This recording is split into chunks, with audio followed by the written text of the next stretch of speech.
اب یہ اقرار کرو یا حدیث خدا نخواستہ جھوٹی ہے، یا اقرار کرو کہ جہاں جہاں قرآن ہوگا وہاں وہاں 14 ہوں گے۔ ایک صلوات بھیجئے محمد و آل محمد۔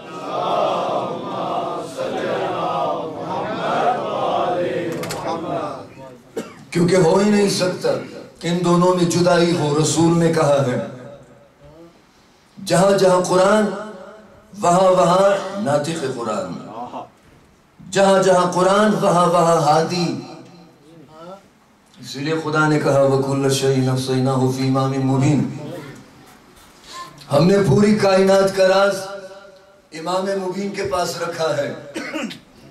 جو کچھ بھی چاہیے ہو یہ میرے خاص نمائندے ہیں، ان کے در پہ جاؤ، ان سے مانگو، بِإِذْنِ اللہ، یہ شک بھی ذہن سے نکل جائے، بِإِذْنِ اللہ جو کچھ بھی مانگنا۔ لہٰذا خدا نے اس آیت کو نازل کر کے یہ واضح کر دیا، کیا واضح کر دیا کہ ہر دور میں ہر فرقے نے امام کی ضرورت کو محسوس کیا ہے۔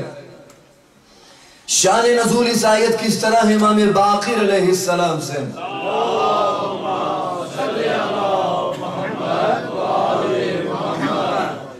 امام باقر علیہ السلام سے کہ جب یہ آیت نازل ہوئی رسول خدا صلی اللہ علیہ وآلہ وسلم تشریف فرما تھے،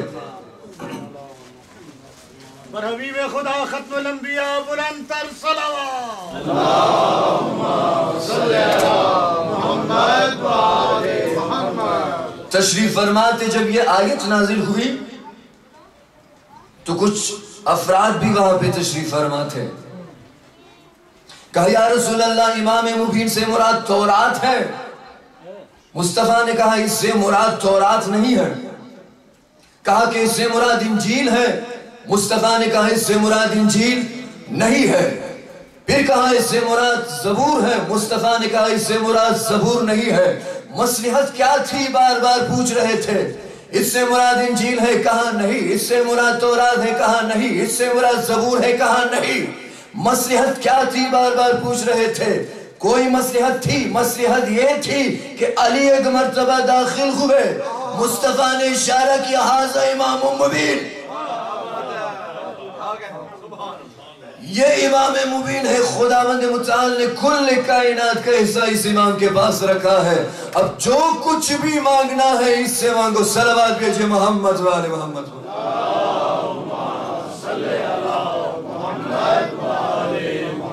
بارے دیگر درود بھیجئے محمد و آل محمد۔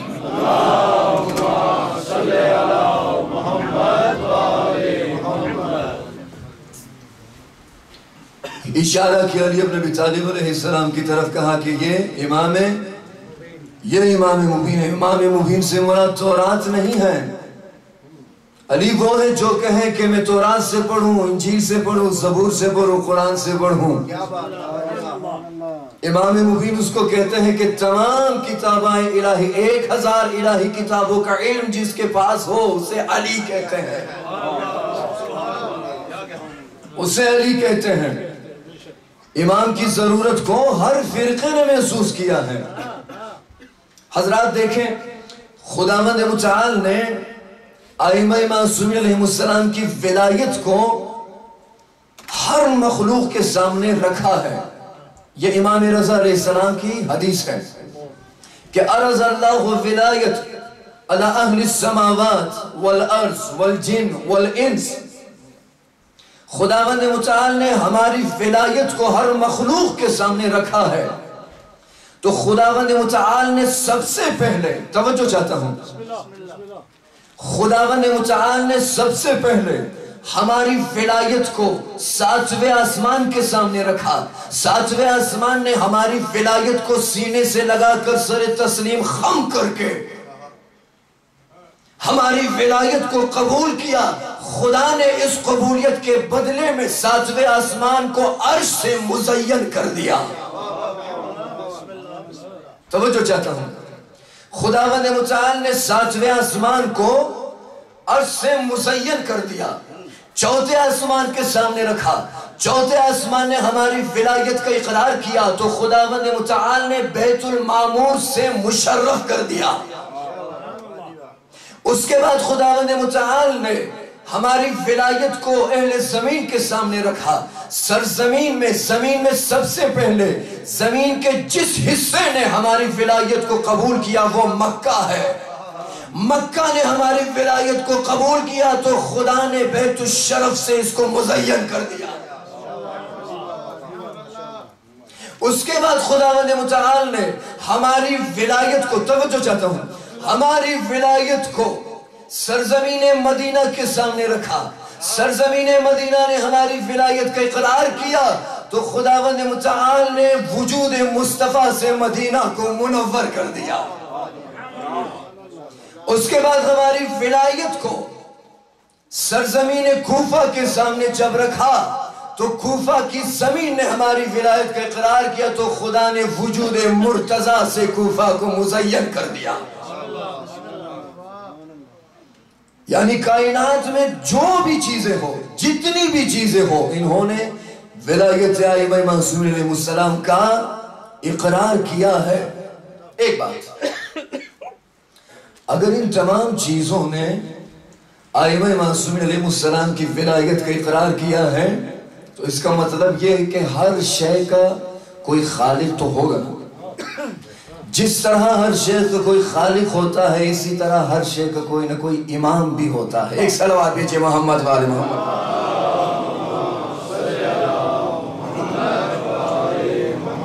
ہر شے کا امام بھی ہوتا ہے. اس لیے کہ خداوند متعال نے ہدایت کی ذمہ داری لی ہے. اِنَّ عَلَيْنَا لَلْهُدَى وَإِنَّ لَنَا لَلْآخِرَةَ وَالْأُولَى. ہدایت کی ذمہ داری ہمارے اوپر ہے. تم جہاں پر بھی رہو، جس سرزمین میں بھی رہو، جس وطن میں رہو، مگر یاد رکھو کہ ہم نے تمہاری ہدایت کی ذمہ داری لی ہے. کوئی ایسی مخلوق نہیں کہ جس کا کوئی ہادی نہ ہو. کوئی ایسا بشر نہیں کہ وہ یہ کہے کہ میرا کوئی ہادی نہیں ہے، مجھے کوئی ہدایت کرنے والا نہیں ہے. خدا نے ہدایت کی ذمہ داری لے کے تمام بشریت پر یہ حجت تمام کر دی تاکہ محشر میں یہ نہ کہے کہ میرا کوئی ہادی نہیں تھا، مجھے کوئی رہنمائی کرنے والا نہیں تھا. نہ، یہ آیت بتا رہی ہے کہ یوم ندعو کل اناس بامامہم، ہر شخص کو ہم اس کے امام کے ساتھ بلائیں گے. کس لیے بلائیں گے؟ اس لیے کہ امام ہر انسان کے عمل کا ناظر ہوتا ہے، دیکھنے والا ہوتا ہے. پس نتیجہ جس طرح خدا کہتا ہے کہ الم یعلم بان اللہ یرا، کہ تم جہاں پہ بھی رہو مگر یہ مت سوچو کہ تمہیں کوئی نہیں دیکھ رہا ہے. یہی آیت امام وقت کے بارے میں بھی ہے کہ تم جہاں پہ بھی رہو، جس فرقے سے تعلق ہو، جو بھی کچھ کرو، مگر یاد رکھو کہ تمہیں امام زمان دیکھ رہا ہے. ایک صلوات بھیجئے محمد والے.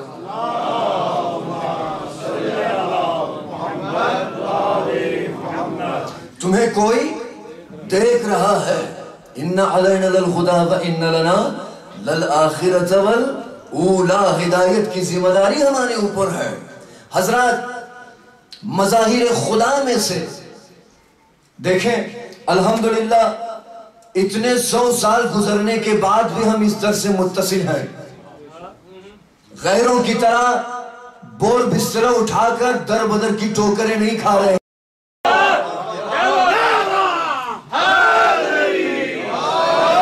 اس لیے کہ جس کا ہادی زندہ ہو وہ کبھی بھی در بدر نہیں ہوتا ہے. وہ تو دوسرے بور بستر اٹھا کے کبھی کہاں پہ، کبھی کہاں پہ، کبھی کہاں پہ. ہم کہیں نہیں جاتے سوائے فرش حسین کے. ایک درود بھیجئے محمد والے محمد.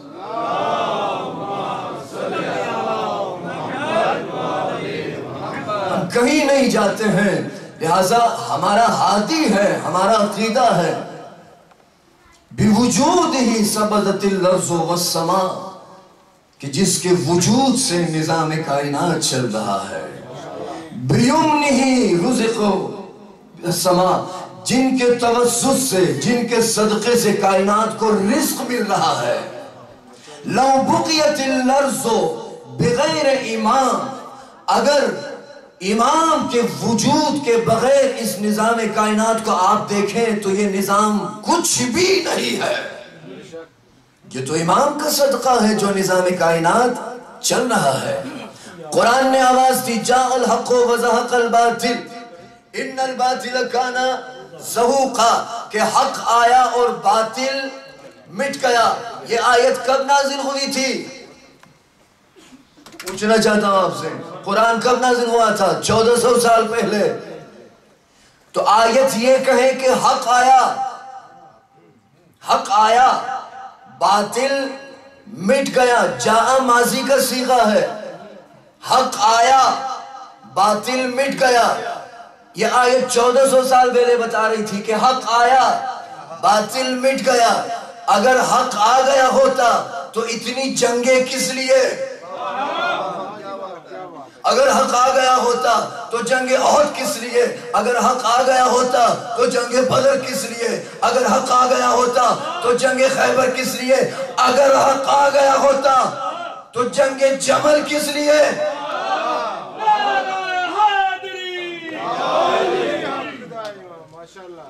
اگر حق آ گیا ہو تو قرآن کہہ رہا ہے کہ حق آیا باطل مٹ گیا۔ اگر حق آ گیا ہوتا تو پھر یہ اتنی جنگیں کس لیے؟ یا تو آیت کا انکار کرو یا پھر مانو کہ کوئی پردہ غیب میں ہے، جو آئے گا تو حق آئے گا۔ درود بھیجئے محمد والے محمد۔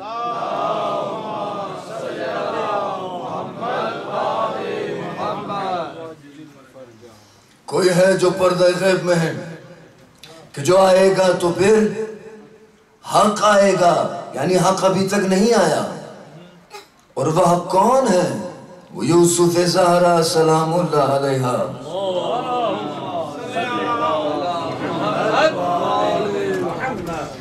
جن کے صدقے سے نظام کائنات چل رہا ہے، جن کے صدقے سے خداوند متعال کائنات والوں کو رزق بانٹ رہا ہے، رزق دے رہا ہے، جن کے صدقے سے۔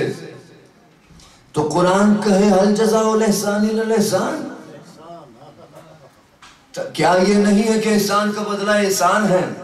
اگر امام زمان کا اتنا کرم ہے ہمارے اوپر، اتنا احسان ہے، تو ہم اس احسان کے بدلے میں امام وقت کو کیا دے رہے ہیں؟ امام وقت کو ہم کیا دے رہے ہیں؟ وہ امام، حضرت توجہ چاہتا ہوں، وہ امام میں نے کہا کہ جن کے صدقے سے کائنات کا نظام چل رہا ہے اور جن کے صدقے سے ہمیں سب کچھ مل رہا ہے۔ قرآن نے کہا حل جزاء الاحسان الا الاحسان، کیا احسان کا بدلہ یہ نہیں کہ احسان سے دیا جائے؟ توجہ چاہتا ہوں، احسان کا بدلہ احسان سے دیا جاتا ہے۔ مہدی اور موسیٰ کی آمد عجیب ہے، جتنے بھی امام آئے امن کے ساتھ آئے، مگر موسیٰ اور مہدی کے آنے کا طریقہ ذرا دیکھیں۔ ایک مرتبہ صلوات بھیجئے محمد۔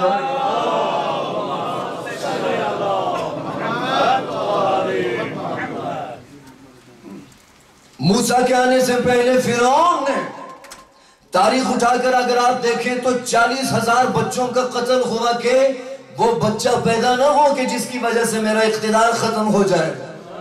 40,000 بچوں کا قتل ہوا، 40,000 بچوں کا قتل ہوا کہ موسیٰ نہ آئے، مگر جس نے آنا تھا وہ آ گیا، جس نے آنا تھا وہ آ گیا اور صندوق میں آیا۔ فرعون کی بیوی نے بچے کو اٹھایا، موسیٰ مسکرا رہے تھے، لیکن جیسے ہی فرعون کی گود میں بچے کو دیا، موسیٰ نے ایک ہاتھ سے داڑھی پکڑی، ایک ہاتھ سے تپڑ مارا۔ اسی وقت سے قانون رکھا کہ نبی کبھی بھی کافر کی گود میں نہیں جاتا۔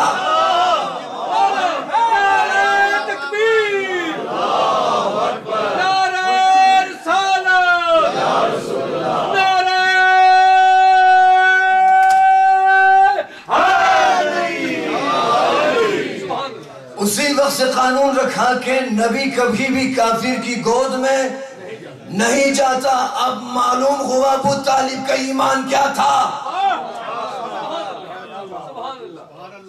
ابو طالب کا ایمان کیا تھا؟ جس نے آنا تھا وہ آ گیا، جس نے آنا تھا وہ آ گیا۔ مگر ایک لحاظ سے میں فرعون کو داد دینا چاہتا ہوں کہ نجومیوں کے کہنے پہ، ستارہ شناسوں کے کہنے پہ 40,000 بچوں کا قتل کیا، مگر مہدی کے بارے میں مصطفیٰ کہتے آ رہے ہیں، علی نے کہا، 11 اماموں نے کہا کہ وہ آئے گا، کوئی ہے نہیں کہ یقین کرے، کوئی ہے نہیں کہ یقین کرے کہ وہ آئے گا، وہ آئے گا۔ ایک لحاظ سے آپ دیکھیں موسیٰ کی قوم، وہ جو وَوَعَدْنَا مُوسَىٰ 30 لَيْلَةً وَأَتْمَمْنَا بِعَشْرٍ فَتَمَّ مِيقَاتُ رَبِّهِ 40 لَيْلَةً وَقَالَ مُوسَىٰ لِأَخِيهِ هَارُونَ اخْلُفْنِي فِي قَوْمِي وَأَصْلِحْ وَلَا تَتَّبِعْ سَبِيلَ الْمُفْسِدِينَ۔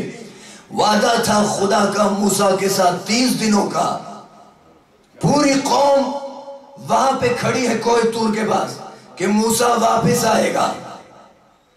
30 دن کا وعدہ ہوا تھا، قرآن کہہ رہا ہے 31واں دن 32 33 نہیں آیا، سامری نے کہا وہ نہیں آئے گا۔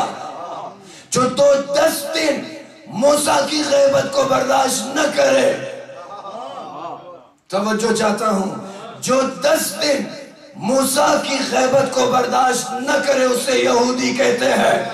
جو 1400 سال سے مہدی کے انتظار میں ہو اسے عاشقان مہدی کہتے ہیں۔ ایک صلوات بھیجئے محمد والے۔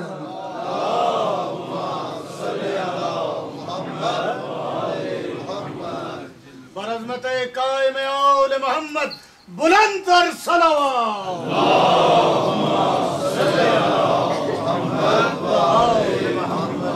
اور جس نے آنا تھا وہ آ گیا۔ الحمدللہ اسی وجہ سے میں نے کہا کہ اتنے 100 سالوں سے ہم پھر بھی متصل ہیں، در بدر ٹھوکریں نہیں کھا رہے ہیں۔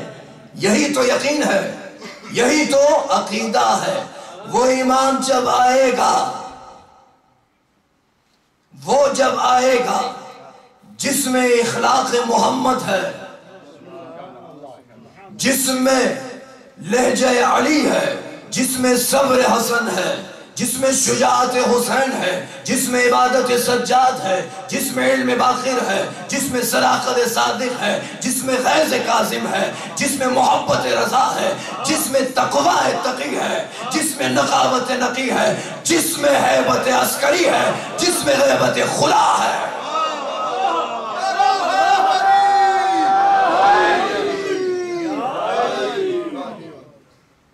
بسم اللہ بسم اللہ۔ جس میں ہیبت عسکری ہے اسے مہدی کہتے ہیں۔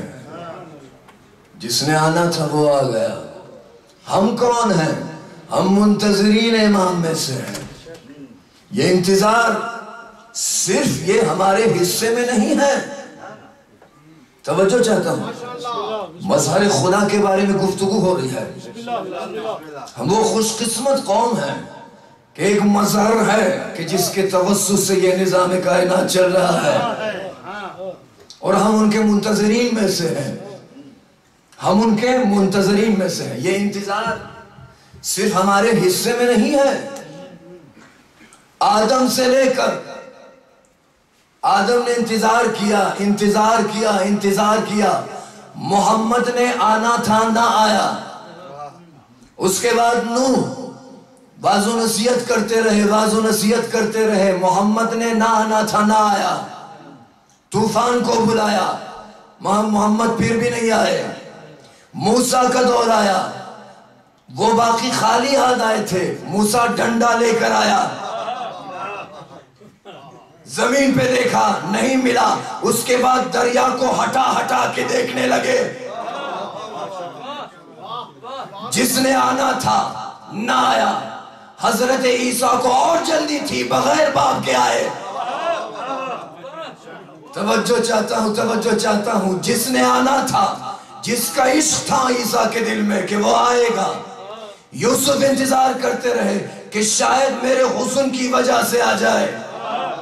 جس نے نہ آنا تھا نہ آیا۔ لہٰذا کہنے کا مقصد یہ ہے کہ آدم نے بھی انتظار کیا، موسیٰ نے بھی انتظار کیا، عیسیٰ نے بھی انتظار کیا، ابراہیم کا بھی انتظار عجب انتظار تھا، جس نے آنا تھا نہ آیا۔ تو پچھلی امت جس کا انتظار کرے اسے محمد کہتے ہیں، اور یہ امت جس کا انتظار کرے اسے مہدی کہتے ہیں۔ ایک صلوات بھیجئے محمد والے۔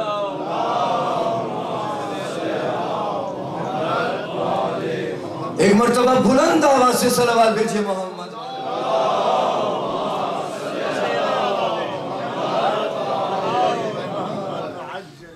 تو یہ انتظار جو ہے اس میں کوئی حکمت ہے، اور انتظار یہ نہیں کہ انسان اپنے گھر میں بیٹھے، انتظار یہ نہیں، بلکہ انتظار اس طرح ہونا چاہیے، اس طرح ہونا چاہیے جس طرح ہم کسی خصوصی مہمان کا انتظار کرتے ہیں۔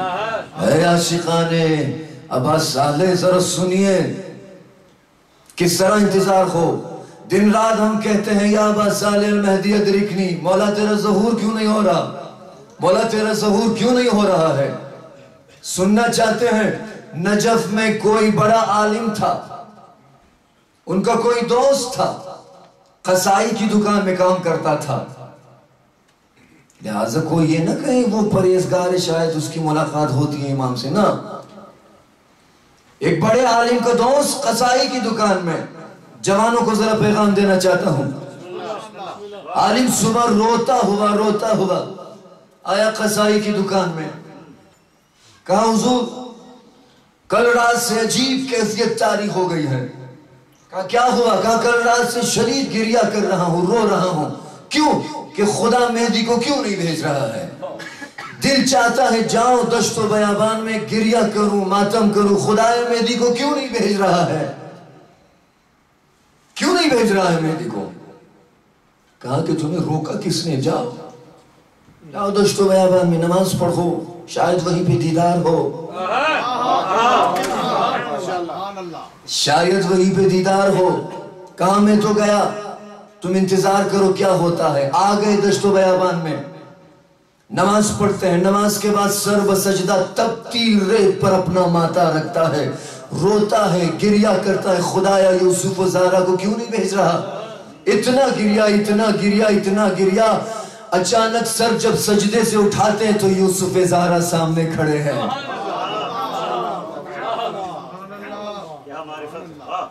سامنے کھڑے ہیں، قدموں پہ گر جاتے ہیں، مولا کیوں آپ کا ظہور نہیں ہو رہا؟ کہا کہ ابھی تک آپ لوگ تیار نہیں ہیں، ابھی تک آپ لوگ تیار نہیں ہیں۔ کہا کہ پورا نجف اتنے بڑے علماء، اتنے بڑے عالم تشریف فرما ہے، ہر دن دعائے نتبہ میں، دعائے کمیل میں، زیارت عاشورہ میں، دعائے عدیلہ میں، حدیث قصہ میں، مجلس میں، ماتم میں، ہر جگہ آپ کے فرج کے لیے، آپ کے ظہور کے لیے دعا ہوتی ہے، مگر پھر بھی آپ نہیں آ رہے ہیں۔ امام نے کہا ایک بار رکو، اگر اس وقت میرا ظہور ہو تو کتنے بندے میرا ساتھ دیں گے؟ کہا کہ پورا عراق، پورا نجف، کہا کہ جھوٹیں گے۔ اس وقت اگر میرا ظہور ہو تمہارے سوا اور قصائی کے سوا میرا کوئی بھی ساتھ نہیں دے گا۔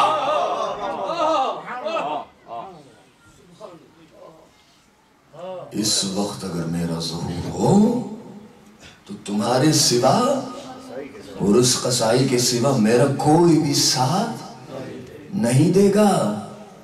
کہاں کے لوگ کہتے ہیں میں مولا کا عاشق ہوں؟ حضور سنیے ذرا، جب انسان کو پیاس لگتی ہے، شدید پیاس لگی ہے، لاکھ مرتبہ قلم اٹھا کر قرطاس پہ لکھیں ٹھنڈا پانی، ٹھنڈا پانی، ٹھنڈا پانی، اس سے پیاس نہیں بجھتی ہے۔ اچھا پھر سوچے کیا کہ ٹھنڈا پانی، ٹھنڈا پانی، ٹھنڈا پانی، پیاس نہیں بجھتی ہے جب تک کہ آپ وجود خارجی میں ٹھنڈا پانی اپنے ہاتھ میں لے کر نہ پیئے۔ تو خالی ظاہری زبان سے یا امام زمان، اے یوسف زارا، یا امام زمان کیوں نہیں آتے؟ اثر نہیں ہوگا جب تک کہ عمل نہ دکھائے،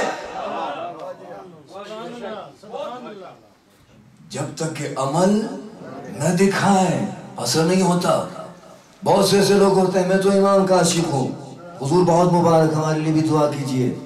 بقول وہ ہمارے استاد کے ایک کتاب میں لکھتے ہیں کہ قم المقدسہ میں ایک جوان تھا، اس کو ہم عاشق امام زمان کے نام سے کہہ کے پکارتے تھے. حضور آپ کا واسطہ ہے، رابطہ ہے امام سے، ذرا ہمارے لیے بھی دعا کیجئے امام کے حضور یہ وہ. ہاں وہ بہت خضوع کے ساتھ کہ لوگ محسوس کریں ہاں میری بھی ملاقات ہوتی ہے یہ وہ. در حالانکہ یاد رکھیں کہ جس کی ملاقات امام زمان کے ساتھ ہوتی ہے وہ کبھی بھی اظہار نہیں کرتا، اظہار نہیں کرتا وہ. اچھا یہی جوان جس کا دعویٰ تھا ایک مرتبہ دعائیں نطبہ میں جمعہ کے دن آ کے مجلس میں بیٹھ جاتے ہیں. گردن کیا ہوا بھیا؟ کہا رات میں خواب دیکھا تھا میں نے. کہا کیا خواب دیکھا؟ کہا میں نے خواب دیکھا کہ میری شادی ہو گئی ہے. کہ کیا؟ میری شادی ہو گئی ہے. خداوند متعال نے مجھے کیا کیا نعمتیں دی ہیں، گھر ہے، صوفہ ہے، بنگلہ ہے، سب کچھ ہے. شادی کا پہلا دن زندگی کا آغاز کرنے والا تھا، دروازے پہ آ کے کسی قاصد نے دستک دی. خدا را لفظ کو ذرا غور سے سنیے. کیا ہوا؟ زندگی کا آغاز کیا تھا، پہلا ہی دن تھا، دروازے پہ آ کے کسی نے دستک دی. میں نے جا کے دروازہ کھولا، کوئی قاصد کھڑا تھا. کہا کہ مہدی کا ظہور ہو گیا ہے، آپ کو بلا رہے ہیں. کیا ہوا؟ کہا کہ مہدی کا ظہور ہو گیا ہے، بلا رہے ہیں آپ کو بلا رہے ہیں. کہا کہ بس 5 منٹ میں آ رہا ہوں. دروازہ بند کر دیا. 5 منٹ میں آ رہا ہوں. وہ جو دن رات کہتا تھا اللہ جل اللہ جل اللہ جل، مولا کا قاصد دروازے پہ آیا ہے، کہہ رہا ہے کہ 5 منٹ مولا سے کہو رکے میں آ رہا ہوں. ابھی شادی ہوئی ہے، ابھی بھی شادی. کہا کہ 5 منٹ کے بعد 5 منٹ گزر گئے. اب یہ سب کچھ خواب میں دیکھ رہا ہے، درس ہے. پھر دروازے پہ دستک دی. کہا کہ مولا آپ کو بلا رہے ہیں، ظہور ہو گیا ہے، آ جائیے. بس 5 منٹ میں مولا سے کہ میں آ رہا ہوں. پھر چلے گئے. پھر 10 منٹ لگے. تیسری مرتبہ قاصد جب آیا ہے تو یہ وہی جوان تھا جو ہر مجلس میں رو رو کے کہتا تھا اللہ جل اللہ جل. تیسری بار جب قاصد آیا ہے تو قاصد سے کہتا ہے ابھی تو زندگی کا آغاز ہوا تھا، اس وقت مولا کو ظہور کرنا تھا.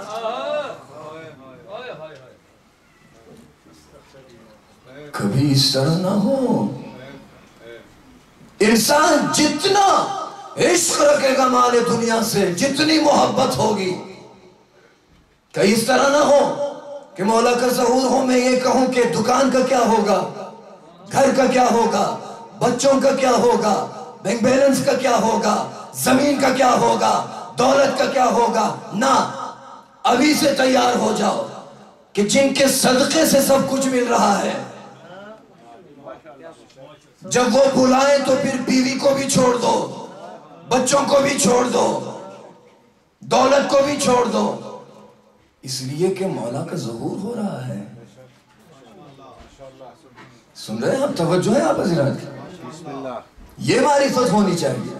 اسی لیے دعا میں پڑھتے ہیں اللہم عرفنی نفسک فَإِن لَمْ تُعَرِّفْنِي نَفْسَكَ لَمْ أَعْرِفْ رَسُولَ. خدایا مجھے اپنی معرفت دلا دے. اگر تیری معرفت نہ مل جائے تو پھر تیرے رسول کی معرفت کس طرح حاصل کروں گا میں، کس طرح حاصل کروں گا میں.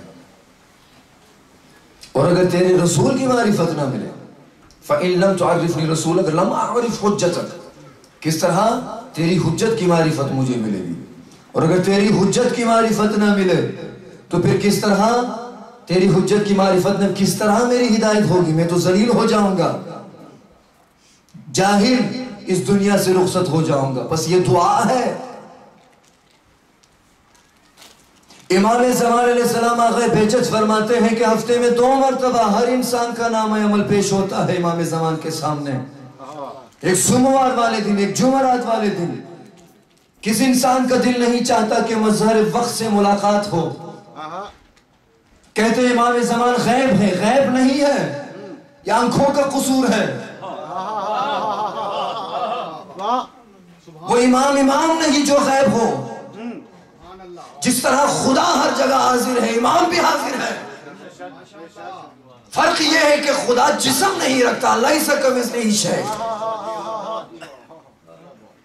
امام کی رسائی ہر جگہ ہے، دشمن پہ بھی ہے، دوست پہ بھی ہے۔ خدا را توجہ کیجئے جوان، توجہ کیجئے، دشمن پہ بھی ہے، دوست پہ بھی ہے، دوست پہ بھی ہے۔ بقول اس دیہاتی کے جو روغن و گھی کا کاروبار کیا کرتا تھا، دیہات میں بیچارہ، ماں اہل سنت سے تھی، خود شیعہ تھا، ماں شیعہ تھی، خود اہل سنت سے اس کا تعلق تھا۔ آغا حسین گنجی اس واقعے کو نقل کرتے ہیں، کتنا رؤوف امام ہے، ذرا دیکھیں آپ اس واقعے کو ضرور سنیے۔ وہ جو دشمنوں پہ بھی کرم کریں، دشمنوں پہ بھی، تو پھر کیا اپنے چاہنے والوں پہ خاص نظر نہیں ہوگی امام کی؟ کہاں میں دیہات میں روغن گھی کا کام کیا کرتا تھا، کہیں پہ نکلا ہوں، ایک دن رات ہو گئی، اندھیرا ہو گیا، راستہ گم ہو گیا مجھ سے۔ ماں نے کہا تھا کہ جب بھی ہمارے اوپر کوئی مشکل آتی ہے تو ہم اپنے امام وقت کو یاد کرتے ہیں اور کہتے ہیں یا ابا صالح المہدی ادریکنی ولا تہلکنی، میری مدد کو آئیے۔ کہا کہ پہلے اپنوں کو بلاتا ہوں، اگر کوئی آواز آئے تو پھر میں سمجھوں گا کہ ہمارے بھی کوئی اپنے ہیں۔ فلاں کو آواز دی، کوئی خبر نہیں ہے، پھر آواز دی، خدا کرے آ جائے، کوئی خبر نہیں ہے، پھر آواز دی کسی کو، خدا کے لیے آخری ہے،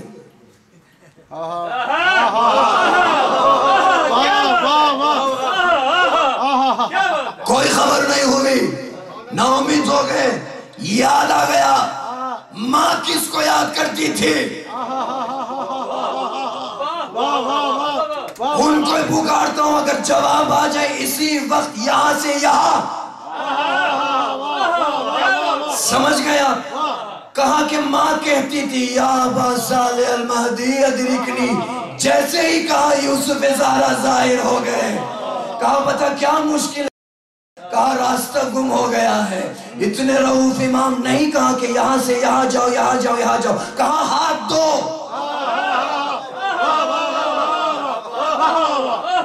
ہاتھ پکڑ کے کہا کہ چلو میں تمہیں تمہارے گھر تک پہنچاتا ہوں۔ جب گھر تک پہنچایا، اتنی محبت امام کی جو اس کے دل میں آ گئی تھی، کہا ہو سکتا ہے یا امام کچھ دیر اور آپ کے ساتھ رہوں۔ مولا نے بڑا عجیب جملہ کہا، دل تو میرا بھی بہت کر رہا ہے کہ تمہیں نہ چھوڑوں، مگر کیا کروں، پوری کائنات میں لوگ مجھے نصرت کے لیے بلا رہے ہیں، لوگ مجھے مدد کے لیے پکار۔ اچھا جس کا کرم ہو، نظر کرم ہو دشمن کے اوپر بھی، تو کیا چاہنے والوں پہ امام کی نظر خاص نہیں ہو؟ کہ ایک صلوات بھیجے محمد۔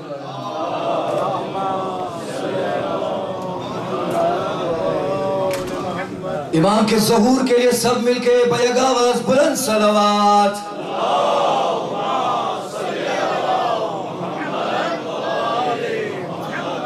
تو جس کا کرم ہو تو امام غائب نہیں ہے۔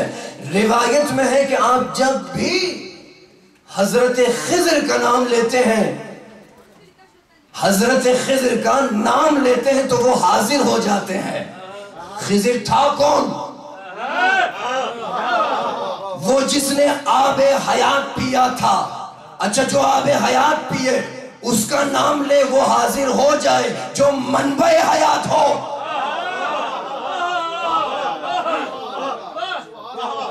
جمعے کے دن کی زیارت کو ذرا اٹھا کر دیکھیں، السلام علیکہ یا عین الحیات۔ اچھا جو آب حیات پیے وہ حاضر ہو، جو منبع حیات ہو وہ کیسے حاضر نہ ہو؟ مسئلہ یہاں ہے، مسئلہ یہاں ہے، ورنہ وہ تو حاضر ہے، ورنہ وہ تو حاضر ہے۔ بقول عارف بزرگ رجب علی خیاط کے کسی شاگرد نے کہا، استاد آپ سے تو ملاقات، آپ کی ملاقات ہوتی ہوگی، میں جوان ہوں، مجھے بھی ذرا کوئی نسخہ بتائیے، مظہر خدا سے ملاقات ہو میری۔ یوسف زارا سے میری ملاقات ہو، کہا کہ جاؤ یہ آیت پڑھو، رب ادخلنی مدخل الصدق واخرجنی مخرج الصدق واجعل لی من لدنک سلطانا نصیرا۔ 40 دن تک خاص طریقے کے ساتھ اس آیت کو پڑھو، امام سے ملاقات ہو جائے گی، امام سے ملاقات ہو جائے گی۔ جوان سنیں، امام سے ملاقات ہوگی، استاد تھے بھائی، نسخہ استاد نے دیا ہے۔ 40 دن عمل کرنے کے بعد اداس غمزدہ استاد کے حضور حاضر ہو جاتے ہیں، نسخہ تو اس پہ عمل کیا میں نے، جو شرائط تھی، جو طریقہ آپ نے بتایا تھا، مگر امام کو نہیں دیکھ سکا، ملاقات نہیں ہوئی۔ رجب علی خیاط مسکرا کے کہنے لگے مسئلہ یہاں ہے۔ کہا یاد کرو اس دن جب تم مسجد سے نکل رہے تھے، سیڑھیوں پہ آپ اتر رہے تھے، کوئی جوان سبز پگڑی باندھے ہوئے وہ آ رہے تھے، وہی تو امام تھے۔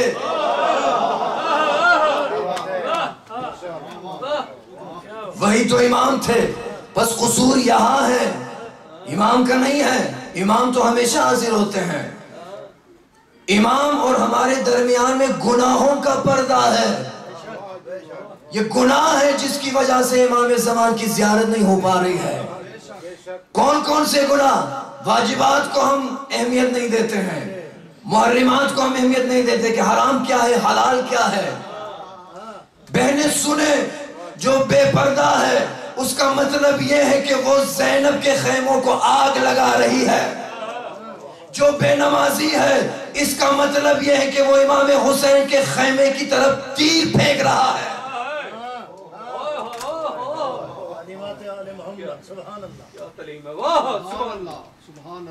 جو بے نمازی ہے اس کا مطلب یہ کہ وہ امام حسین علیہ السلام کے خیمے کی طرف تیر پھینک رہا ہے۔ کیا سمجھا ہے؟ وہ کون لوگ تھے جو لشکر یزید میں تھے؟ وہ لوگ تھے جو حلال و حرام کا خیال نہیں رکھتے تھے، اور یہ وہی سبب ہے جس کی وجہ سے ہم امام کی زیارت سے محروم ہیں۔ حضرات راتیں ختم ہو رہی ہیں، میں نے جو کچھ بھی پڑھنا تھا پڑھ لیا، یہ وہ راتیں میں جو نتیجہ دینا چاہتا ہوں، جو پڑھنا تھا میں نے پڑھ لیا، یہ نتیجہ ہے۔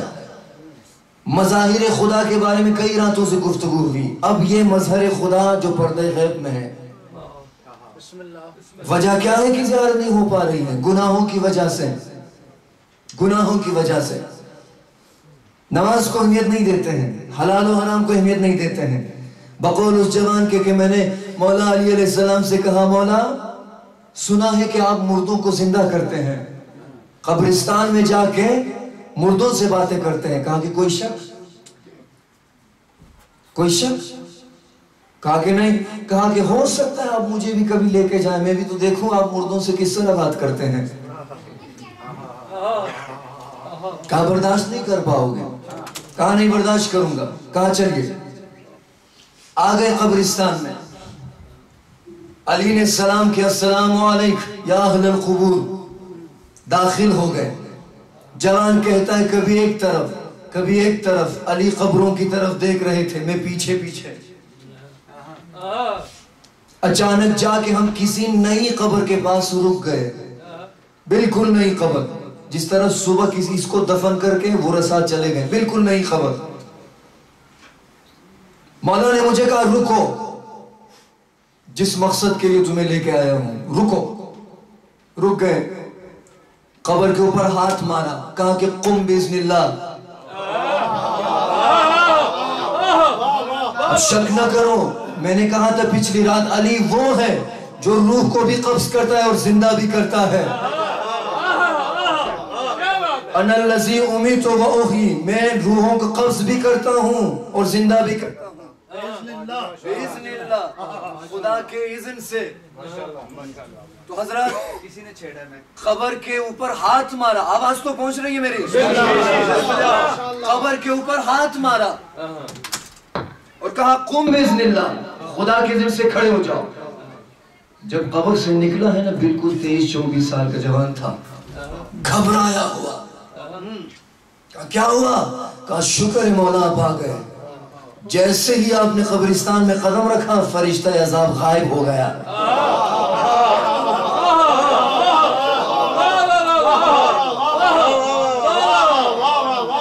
شکر ہے ابا کہ جیسے ہی آپ نے سلام کیا سب مردوں نے کہا وعلیکم السلام یا ابو الحسن، ورنہ میری جان نکل رہی تھی، اتنا شدید عذاب نازل ہو رہا تھا میرے اوپر. جوان گھبرایا ہوا تھا کہ مولا پوچھیں گے وجہ کیا ہے. مولا نے پوچھا وجہ کیوں عذاب نازل ہو رہا تھا؟ کہا کہ بس نہ پوچھے یا مولا، شکر ہے آپ آ گئے. کہا وجہ بتاؤ، عذاب کیوں نازل ہو رہا تھا؟ کہا مجھے پتا نہیں، فرشتہ عذاب جب مجھے مار رہا تھا ایک جملہ کہہ رہا تھا، یہ وہ شخص ہے جو نماز کو سبق سمجھتا تھا، جو نماز کو اہمیت نہیں دیتا تھا، یہ وہ شخص ہے. اللہ اکبر. اچھا دوسرا سوال، مولا نے کہا کتنے عرصے سے ہو اس قبر میں؟ کہاں لگ رہا ہے شاید 200 سال سے ہو اس قبر میں. یعنی عذاب اتنا شدید تھا، دفن صبح ہوا ہے مگر سوچ رہا ہے 200 سال پہلے دفن کیا تھا.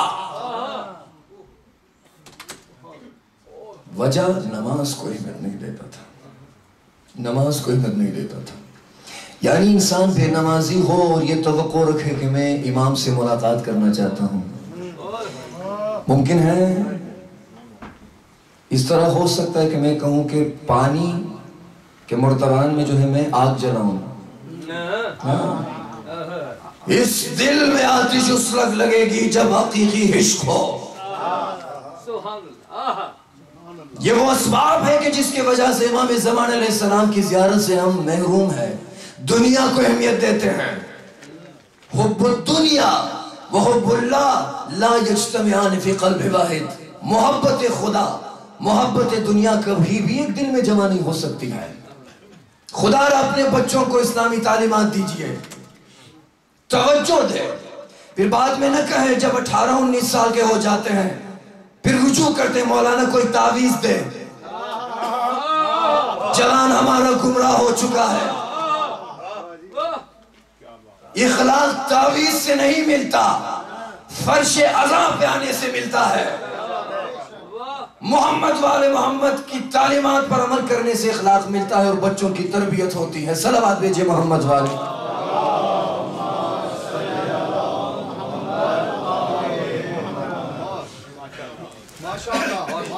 بقول اس استاد کے کہ میں اتنا رویا امام سے ملاقات نہیں ہوتی تھی. رسول خدا صلی اللہ علیہ وآلہ وسلم کو خواب میں دیکھا. پر محمد والے محمد صلوات.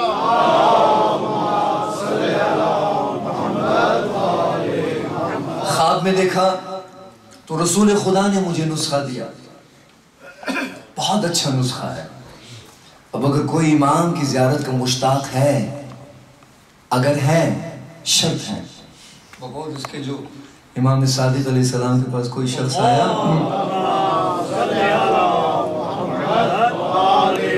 کہا میں مولا بہت دور سے آیا ہوں، کوئی ایسا نسخہ نہیں کہ میں ہمیشہ آپ کی زیارت سے مشرف ہو جاؤں. مولا تو چشم باطن رکھتے تھے. کہا کہ جاؤ رات سونے سے پہلے نمک والا پانی پیو.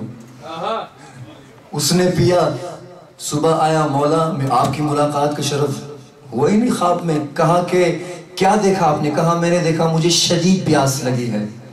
مولا نے کہا جس طرح تمہیں شدید پیاس لگی تھی پانی کی طرف، ہاں اسی طرح اگر حقیقی عشق اپنے دل میں رکھو گے تو جہاں جہاں مجھے یاد کرو گے وہاں وہاں میں پہنچ جاؤں گا. ابھی سالم نے خواب میں دیکھا رسول خدا صلی اللہ علیہ وسلم کو، خواب میں دیکھا. پوچھا یا رسول اللہ کوئی نسخہ ہے کہ کیا کہ میں امام زمان سے ملاقات کر سکوں، زیارت کر سکوں؟ نسخہ دیا، ذرا سنیے، نوٹ کیجئے. نسخہ دیا، اگر میرے فرزند مہدی سے ملاقات کرنا چاہتے ہو ایک مرتبہ صبح حسین کے غم میں رو، ایک مرتبہ بعد از نماز مغرب و عشاء حسین کی مصیبت پہ گریہ کرو، خود بخود ملاقات ہو جائے گی۔ کہا میں نے 1 سال تک اس نسخے پہ عمل کیا، 1 سال کے بعد امام سے میری ملاقات ہو گئی۔ یہ سب سے آسان نسخہ ہے کہ حسین کی مصیبت پہ گریہ کریں، امام زمان علیہ السلام سے ملاقات ہو جاتی ہے۔ یا یوسف زارا، ہم بھی اسی امید سے حسین کی فرش عزا پہ ہم آئے ہیں۔ میں جانتا ہوں اے یوسف زارا، میں نے گناہ کیا، آپ حاضر تھے، مجھ میں ذرا بھر بھی حیا نہیں آئی۔ مولا میں نے غلط کام کیا، پتا تھا کہ کوئی دیکھ رہا ہے، مگر ذرا بھر بھی خیال نہیں کیا، بس اس امید کے ساتھ آیا ہوں اس فرش عزا پہ۔ مولا میری مدد کیجئے، نفس امارہ ہے، شیطان کے وسوس، خدایا اس فرش حسین کے صدقے میں ہمارے جوانوں کو سیرت محمد وآل محمد پر چلنے کی توفیق نصیب فرما۔ ہم اسی امید کے ساتھ اس فرش عزا پہ آئے ہیں۔ یا امام زمان، آج آپ کو ایک جوان کا واسطہ دیتے ہیں جو حسن کا یتیم ہے۔ اجرکم اللہ، وہ یادگار حسن، وہ مظلوم حسن کہ جس کے جنازے پہ تیر برسائے گئے، جس کے جنازے پہ تیر برسائے گئے، مگر کوئی تھا جنازے حسن سے تیر نکالے۔ کہتے ہیں مولا امام، بس میں مصائب شروع کر رہا ہوں، آپ کی زحمت تمام۔ راتیں ختم ہو رہی ہیں مگر زینب کی فکر مندی زیادہ ہوتی جا رہی ہے، عباس کی فکر بڑھتی جا رہی ہے۔ کبھی زینب کو دیکھیں، کبھی سکینہ کو دیکھیں۔ مدینے کا دور تھا، امام حسین علیہ السلام نے شبیہ پیغمبر علی اکبر کو کسی کام کے لیے بھیجا تھا۔ کچھ عرصے کے بعد علی اکبر گھوڑے پہ سوار آئے، خوش تھا علی اکبر کہ اب جاؤں گا، بابا مجھے سینے سے لگائیں گے، پیار کریں گے، ماتھا چومیں گے، چہرہ چومیں گے، پیار کریں گے، بڑا خوش تھا۔ گھوڑے سے اترا، آگے جہاں پہ بابا حسین تشریف فرما تھے، جیسے ہی گئے خوش تھا علی اکبر، مگر مولا امام حسین علیہ السلام نے صرف سر ہلایا، وعلیکم السلام بیٹا علی اکبر، آپ آ گئے، بس یہ کہہ کے علی اکبر واپس نکلے، بہت اداس تھے۔ ماں کے پاس آتے ہیں علی اکبر، روتے ہیں، میں بڑا خوش تھا، سفر سے آیا تھا، سوچ رہا تھا کہ بابا حسین کے پاس جاؤں گا، بابا مجھے سینے سے لگائیں گے، ماتھا چومیں گے، پیار کریں گے، مگر بابا نے کوئی اہمیت نہیں دی، صرف سلام کا جواب دیا اور پھر مجھے کہا باب رخصت ہے، رو رہے تھے۔ اچانک کچھ دیر کے بعد امام حسین واپس گھر جب آئے تو علی اکبر کو سینے سے لگا، ماتھا چوما، رخسار چوما، کہا ہے میرا شبیہ پیغمبر آ گیا، تو بڑا پیار کرتا ہے تیرا بابا تجھ سے، میرا علی اکبر آج سینے سے لگ جا۔ جوان بیٹے کی محبت کو بوڑھے باپ سے جا کے پوچھو، جوان بیٹے کی محبت کو ماں کے دل سے جا کے پوچھو۔ بوڑھا باپ جب جوان بیٹے کی شکل کی طرف دیکھتا ہے تو ایک سہارا، ایک امید سی آ جاتی ہے باپ کے دل میں۔ کہا کہ علی اکبر کو سینے سے لگائے، بس چند جملے، علی اکبر کو سینے سے لگائے۔ اچھا علی اکبر کو جب سینے سے لگائے تو علی اکبر نے کہا بابا پہلے بھی آیا تھا، آپ نے کیوں سینے سے نہیں لگایا؟ اتنا خوش تھا میں، اتنی امید تھی کہ آپ کا اکبر سفر سے آیا ہے، پیار کیوں نہیں کیا؟ ایک مرتبہ حسین کی آنکھوں سے اشک بہنا شروع ہو گیا، کہا بابا رو کیوں رہے؟ کہا کہ اس وقت اس لیے پیار نہیں کیا کیونکہ میرے پاس حسن کا یتیم بیٹا تھا۔ اجرکم اللہ، سوچا کہ تمہیں پیار کروں گا تو کہیں قاسم محسوس نہ کرے کہ میں یتیم ہوں، میرا بابا نہیں ہے۔ اجرکم اللہ، اجرکم اللہ، کہ آپ کو پیار کروں قاسم محسوس کرے، بس یہی کہنا تھا علی اکبر واپس آ گئے، قاسم کے ہاتھوں کو پکڑ کر بلند کیا، کہا سینے سے لگایا، کہا بابا حسین میرے درمیان اور قاسم کے درمیان اخوت کا عقد پڑھو، یہ میرا بھائی ہے، میں اس کا بھائی ہوں، بس کیا کہنا ہے۔ قاسم کی تو زندگی بن گئی جب اکبر نے قاسم کو سینے سے لگایا ہے۔ اجرکم اللہ، اجرکم اللہ، جعل اللہ من الباقین، سعد اللہ قلبک یا ابا عبداللہ، اجرکم اللہ۔ عقد پڑھا گیا، قاسم اکبر کا بھائی، اکبر قاسم کا بھائی۔ کہتے ہیں نا کہ جب امام حسین علیہ السلام کو دربار میں بلایا گیا تو سب نے تلواریں اٹھا کر جانا شروع کیا، لیکن حسین نے قاسم کو خصوصی طور پر کہا قاسم بیٹا تم بھی تلوار اٹھاؤ۔ کتنا خوش ہو گیا تھا قاسم، دروازے دربار کے پیچھے کھڑے تھے، جب آواز بلند ہوئی تو سب سے پہلے قاسم، عمر کم تھی مگر چاچا حسین کے سامنے آ کے کھڑے ہو کے کہا ہے کوئی قاسم کے ہوتے ہوئے میرے چاچا حسین کو ہاتھ لگائے۔ اجرکم اللہ، اجرکم اللہ، جعل اللہ من الباقین۔ دن گزرتے گئے، شب عاشور، شب عاشور جب امام حسین علیہ السلام نے چراغوں کو خاموش کیا تو کہا جس نے جانا ہے وہ جائے، کیونکہ کل سب نے مرنا ہے، شہید ہونا ہے۔ چراغوں کو جب جلایا گیا تو دیکھا کہ سب وہی پہ وہی موجود ہے۔ کہا کہ آپ بھی شہید، آپ بھی شہید، آپ بھی شہید، آپ بھی شہید۔ ایک کونے میں حسن کا یتیم بیٹھ کے رو رہا تھا، رو رہا تھا۔ کہا کہ چاچا حسین کیا کل کی فہرست میں میرا نام نہیں ہے؟ حسین نے جاننا چاہا، حسن کے یتیم کی آزمائش لینا چاہتے تھے۔ اے میرے بھیا حسن کی آخری نشانی، کتنی محبت کرتا ہے نا انسان کسی یتیم سے، اور وہ بھی حسن کا یتیم ہو، بھائی کا یتیم ہو۔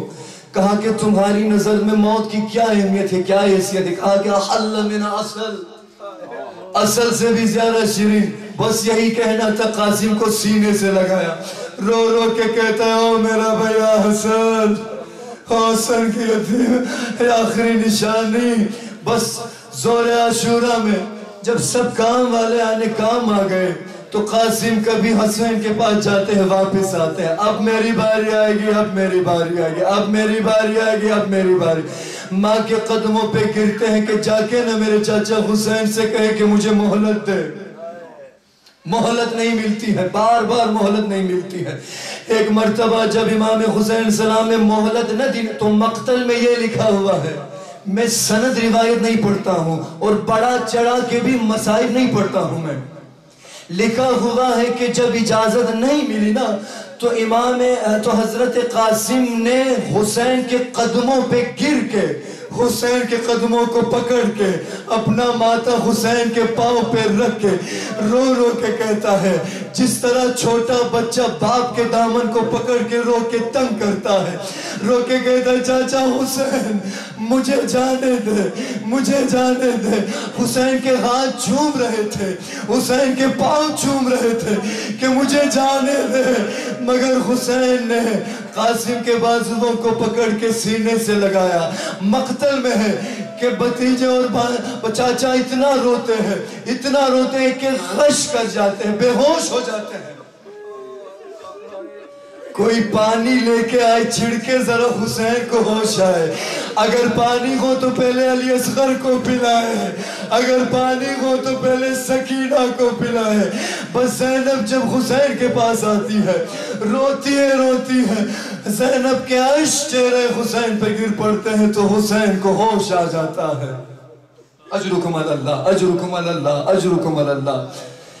امام حسین کو قاسم کو سینے سے لگایا، او میرے بھیا حسن کی آخری نشانی۔ قاسم کو گھوڑے پہ سوار کیا، اتنے چھوٹے ہیں کہ گھوڑے پہ بیٹھتے وقت توازن برقرار نہیں ہو رہا ہے،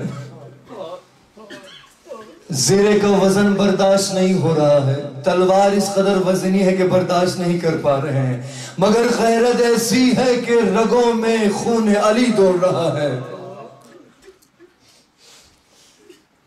امام حسین نے کہا کہ بیٹا آؤ سر پہ امامہ باندھوں.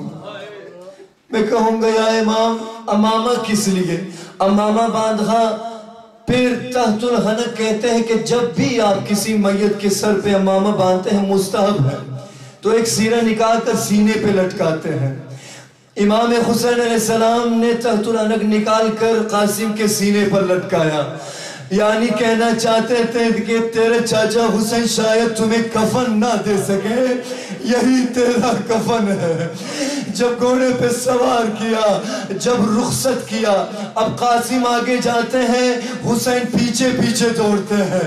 کہتے چاچا حسین خدا حافظی ہو گئی. گھوڑے سے اترتے کہتے نائک آخری بار پھر گلے سے ملو.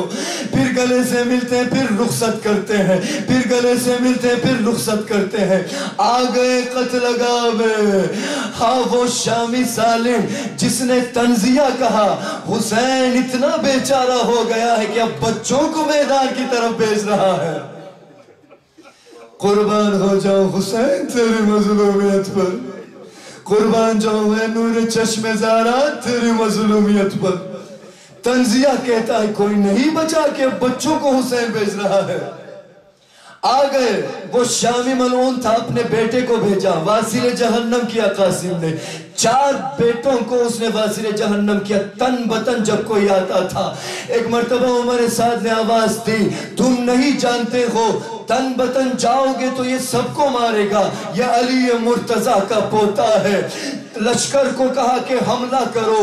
300 کا لشکر تھا، چاروں طرف سے 12-13 سال کے بچے کو گھیر لیا گیا ہے. ہاں ایک طرف نیزے والے، ایک طرف وہ ہیں جن کے ہاتھوں میں تلوار ہے، ایک طرف وہ ہیں جن کے ہاتھ میں نہ نیزہ ہے نہ تلوار ہے، بڑے بڑے پتھر لے کے آئے ہیں. اجرکم اللہ اجرکم اللہ اجرکم اللہ اجرکم اللہ. آ گئے. ہائے جب چاروں طرف سے گھیرا نا تو کسی نے نیزہ مارا، کسی نے پتھر مارا، کسی نے تلوار سے وار کیا. جب گھوڑے سے زمین پہ گرتے ہیں ایک آواز دیتے ہیں بس چاچا حسین. قاسم کی ہمت تمام ہو گئی ہے، بس یہی سننا تھا. عباس حسین کے ساتھ قتل گاہ کی طرف جاتے ہیں مگر اتنی دیر ہو چکی ہوتی ہے. زیارت ناہیہ میں امام زمان رو رو کے کہتے ہیں میرا سلام ہو ان پر جن کی لاشیں گھوڑوں کی وجہ سے پامال ہو گئی، جن کی پسلیاں ٹوٹ گئی. آج جب حسین آئے ہیں نا قاسم کے پاس تو سر قاسم کو اپنی آغوش میں لیا تو بدن کے ٹوٹنے کی آوازیں آ رہی تھی. ایک مرتبہ حسین کو اماں زہرا یاد آئے. ہاں میں بھی کہوں اماں زہرا جب نماز پڑھتی تھی ہاتھ پسلیوں پہ کس لیے رکھتی تھی؟ قاسم کی پسلیاں اس طرح ٹوٹ گئی تھی جس طرح زہرا کی پسلیاں در و دیوار کے درمیان میں ٹوٹ گئی تھی. اکبر اور قاسم میں فرق اتنا ہے کہ اکبر کے کلیجے میں برچھی لگی، اکبر کی پسلیاں ثابت تھی مگر قاسم کی پسلیاں ٹوٹ گئی تھی. سر اٹھاتے تھے تو کمر سے ٹوٹنے کی آواز آ رہی تھی، کمر پہ ہاتھ رکھتے تھے تو ٹانگوں کی ٹوٹنے کی آواز، زور زور سے روئے ماتم کرے تو ٹوٹنے کی آواز آ رہی تھی. ہائے ماں انتظار کر رہی ہے. ہر ماں کا ارمان ہوتا ہے کہ اپنے جوان بیٹے کو دلہے کی شکل میں دیکھے. ماں نجمہ زینب کے ساتھ در خیمہ پہ انتظار کر رہی تھی. ایک مرتبہ جب گھوڑے کو آتے ہوئے دیکھا فضہ نے کہا دیکھو شاید قاسم آ رہا ہے مگر حسین ہے، حسین کے ہاتھوں میں کٹڑی ہے. حسین کے ہاتھوں میں کٹڑی ہے. قاسم کی ماں دیکھ رہی تھی کہاں ہے میرا شہزادہ، کہاں ہے میرا شہزادہ. روتی تھی پیٹتی تھی. ایک مرتبہ حسین نے زینب سے کہا تسلی دو. وہ کٹڑی کوڑ کے سامنے رکھ دیا. باپ کا جگر، امام حسن کا جگر زہر سے ٹکڑے ٹکڑے ہو گئے مگر قاسم کے بدن کے ٹکڑے ٹکڑے ہو گئے. جب ماں کے سامنے رکھا نا تو سر قاسم ایک طرح، قاسم کے ہاتھ ایک طرح، جسم کے ٹکڑے ٹکڑے ہو گئے تھے. زینب نے قاسم کی ماں کو تسلی دیا.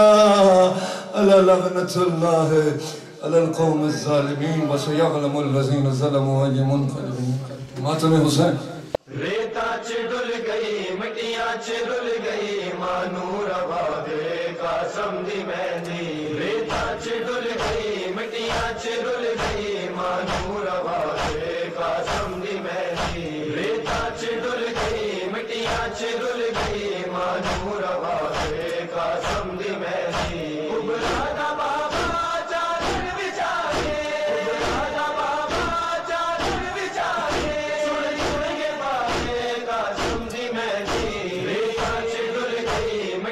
چڑل گئی مانو روا دے قاسم دی مہندی. ریتا چڑل گئی مٹیاں چڑل گئی مانو روا دے قاسم دی مہندی. خیام اندر جدو مہندی آئی بن رے دی ماں نے سر خاک پائی. خیام اندر جدو مہندی آئی بن رے دی ماں نے سر خاک پائی. بن دا بابا بیٹھی بلا